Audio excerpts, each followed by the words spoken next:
United Nations Secretary General Antonio Guterres is speaking in New York. Let's listen in. I have condemned unequivocally the horrifying and unprecedented 7 October acts of terror by Hamas in Israel.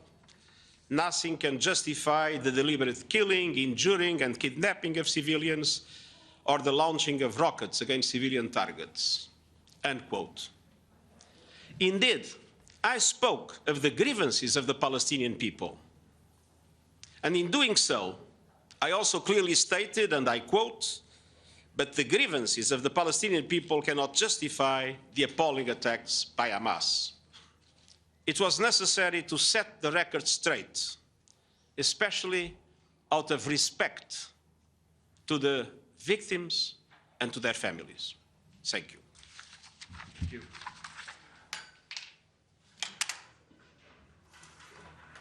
You have just watched a 90-second speech by the Secretary General of the United Nations, Antonio Guterres. Now, we admittedly missed the first line, I think, missed the first line or two. But, and I say this as I bring in Mahjoob Zweiri, who just watched this with us on set here in Doha. I don't know how to describe this as anything other than the UN Secretary General justifying himself, and I assume it was justifying the speech that he made yesterday. We were just talking about this, weren't we? Diplomacy at the UN. Yes. And yesterday, you explained to us that he made waves when he said what is happening right now, I beg your pardon, the Hamas attack did not happen in a vacuum. That was his quote. The Hamas attack did not happen in a vacuum, end quote. You were explaining to us that the Israelis were furious at this, and we just saw the UN Secretary General essentially say, this is what I said, this is why I said it. I think he was reminding the world and the Israelis that he condemned what happened on 7th of October, actually to his speech yesterday, because and the first... Hold on, Mahjoob. I have the exact quote.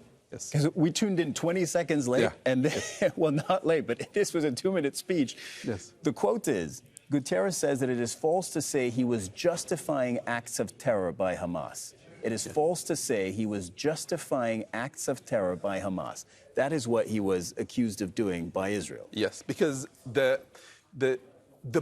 political bullying that he was facing in the last 24 hours was outrage. He was bullied, actually, in the last 24 hours by the Israelis, putting him in the corner, saying that, actually, look, what you said is not acceptable, because you are not talking about what happened on the 7th of October. I think his 60 seconds is trying to fix the record, as he said, correctly, by saying he condemned what Hamas did. He says he's shocked by the misinterpretations of his statement to the Security Council on Tuesday.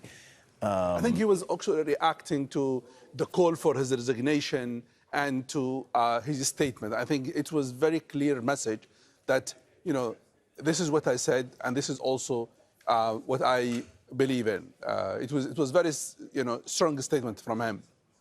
This is really interesting. I don't recall, frankly, UN Secretary General having done anything quite like this in this format, under these circumstances, to come in to make a statement to the world, which is a prepared statement that he had time to, calibrate his language, decide exactly what he was going to say. I mean, sorry, I'm using bullied in terms that bullying.